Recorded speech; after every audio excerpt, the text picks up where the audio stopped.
você tá vendo esse vídeo é porque eu estou de férias, mas deixei aqui algum conteúdo para você assistir e não esquecer de mim. Bora então pro segundo vídeo da nossa maratona de férias? Se você já está assistindo esse vídeo no dia do lançamento, eu estou em Lisboa, Portugal. E o filme de hoje é A Casa dos Espíritos. Um fazendeiro, sua esposa clarividente e sua família enfrentam anos turbulentos na América do Sul. A Casa dos Espíritos é um filme estadunidense de 1993, baseado no grande clássico da literatura latina, A Casa dos Espíritos, de Isabel Allende. Inclusive, A Casa dos Espíritos vai ganhar uma nova versão agora, em 2026. Uma minissérie de 8 episódios, estrelada por Alfonso Herrera e Maribel Verdú, deve chegar ao Prime Video ainda nesse primeiro semestre. Ela, inclusive, teve sua estreia algumas semanas atrás, se você está vendo esse vídeo na data de lançamento, no Festival de Berlim. Bom, mas vamos nos concentrar no filme de 1993, que é nosso objeto de estudo desse vídeo.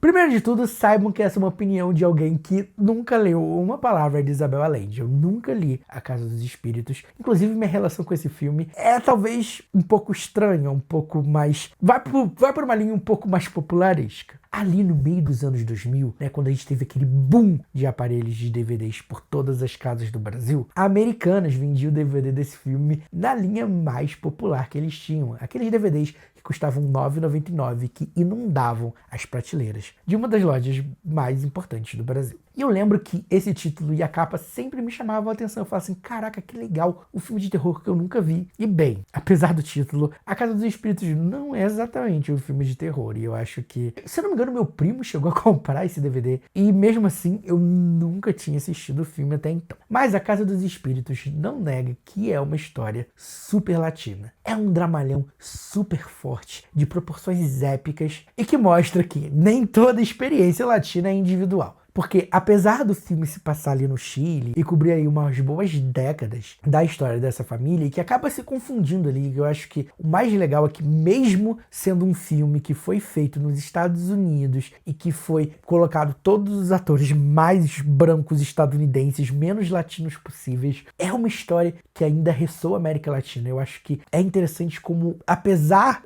dos pesares, é uma história que tem uma força política e social muito interessante, sabe? Eu acho que mesmo essa adaptação de Hollywood não conseguiu tirar isso dela. Provavelmente tirou muito. Eu tenho certeza que no livro esses aspectos são muito mais imponentes.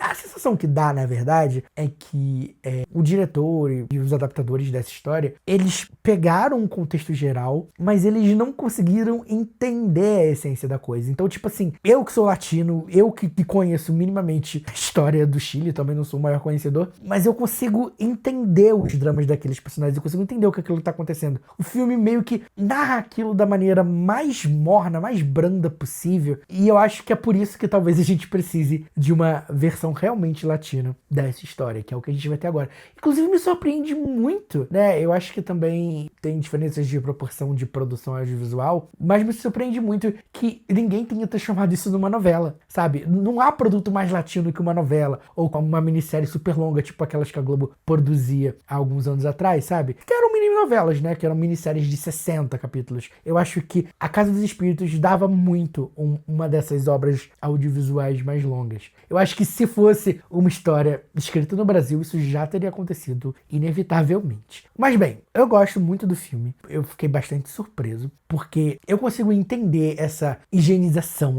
esse apagamento latino que o filme acaba fazendo. Embora o filme ainda se passe no Chile, embora os personagens tenham todos os nomes em espanhol, o que é muito esquisito, sabe? Você vê a Meryl Streep interpretando uma mulher chamada Clara, e tem outra mulher chamada Alba, outra mulher chamada Luz, sabe? Todos os nomes super latinos. Mas eu gosto muito. Eu acho interessante também, e meio bizarro até, a escolha de Lisboa para representar Santiago. Porque eu entenderia se fosse uma história que se passasse no Rio de Janeiro. Eu acho Lisboa uma cidade muito parecida arquitetonicamente. E eu acho que até um pouco no caos com o Rio de Janeiro. Agora, a escolha de Lisboa para representar Santiago, tudo bem que eu nunca tive em Santiago, mas eu achei interessante, né? E pra gente que é latino, pega muito, porque eles gravaram, algumas cenas são claramente gravadas em ruas realmente existentes ali em Lisboa, e as plaquinhas estão mal em português, aí você fica tipo, nossa, que Chile que fala português, que diferente. Mas são detalhes, né, que realmente não eram tão pontuados também na época que o filme foi feito. Engraçado que esse é um filme que tem a minha idade, né? Eu também sou de 1993. Outro ponto que eu acho que vale a pena destacar de A Casa dos Espíritos é esse elenco gigantesco de peso, com muitos nomes que são muito importantes para Hollywood. A gente tem aqui Jeremy Irons, a gente tem Meryl Streep, Glenn Close, e mais uma atuação maravilhosa, a nossa perdiã favorita. A gente tem o Winona Ryder, a gente tem um Antônio Bandeiras quase sem falas. Segundo eu li, na época ele ainda não era o mais versado em inglês, então eles diminuíram o número de falas do personagem dele, mas o Antônio Bandeiras é sempre uma presença deliciosa, né? Mas enfim, acho legal, mas eu sinto que é isso. Eu sinto que é uma história muito latina para ser representada num lugar tão pouco latino assim. Então, ok, eu consigo entender por que esse filme existe ali em 1993, mas chegou a hora da gente realmente tomar as rédeas da situação. Então eu acho que, para quem gosta do livro, para quem já leu o livro, pode me contar aqui embaixo também, provavelmente muito melhor que o filme. Também serve bem como um preparo para a minissérie que vem aí. Se eu não me engano, ela estreia em abril, gente, mas eu não tenho certeza da data.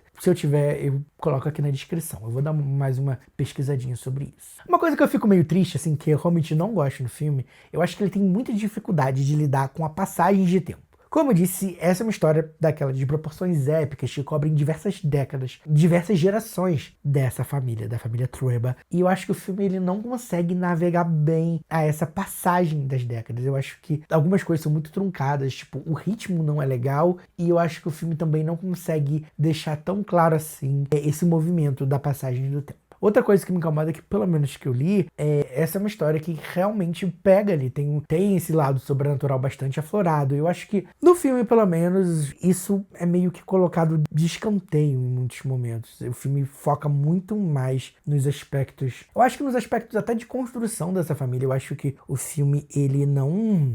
Eu acho que também por ter sido feito nos Estados Unidos, ele não consegue entender como a história dessa família Trueba, ela se entrelaça muito com a história de desenvolvimento das cidades chilenas, porque, querendo ou não, também é muito parecido com a história do desenvolvimento do Brasil, e também não consegue lidar muito com esse movimento político, que também é muito parecido com o que aconteceu por aqui. Eu acho que o filme, ele mostra, não existe, não é que o filme esconde isso, mas eu acho que o filme ele não consegue dar a profundidade correta, porque eu acho que não há interesse, há uma certa ignorância quanto a isso. E eu acho que é por isso, novamente, que as nossas histórias latinas precisam ser contadas por gente latina de verdade. Bom, se você já assistiu essa adaptação cinematográfica de Casa dos Espíritos, comenta aqui embaixo. Vamos discutir um pouquinho sobre o filme. Agora, se você ficou curioso ou quer se preparar para a série que vem aí, dá uma olhadinha no link da descrição para saber onde o filme está disponível. E claro, se você chegou até aqui, não esqueça de deixar o seu like, se inscrever no canal e ativar o sininho para não perder nenhuma novidade. Afinal, vem por aí mais filmes gravados nas cidades por onde eu vou passar. Para A Casa dos Espíritos, eu dou 4 estrelas. Em algum lugar desse vídeo agora está aparecendo o meu arroba e eu convido você a me seguir em todas as minhas redes sociais. Nelas a gente pode bater um papo sobre cinema e você pode me contar qual filme gravado em Lisboa que você conhece e, claro, você fica por dentro de tudo que vem por aí. Afinal, eu tô sempre postando os filmes que eu tô assistindo nos stories do Instagram e também no Letterboxd. Bom, a essa altura eu espero estar comendo um autêntico bolinho de bacalhau, um pastelzinho de nata e curtindo o inverno lisboeta. Até o próximo filme.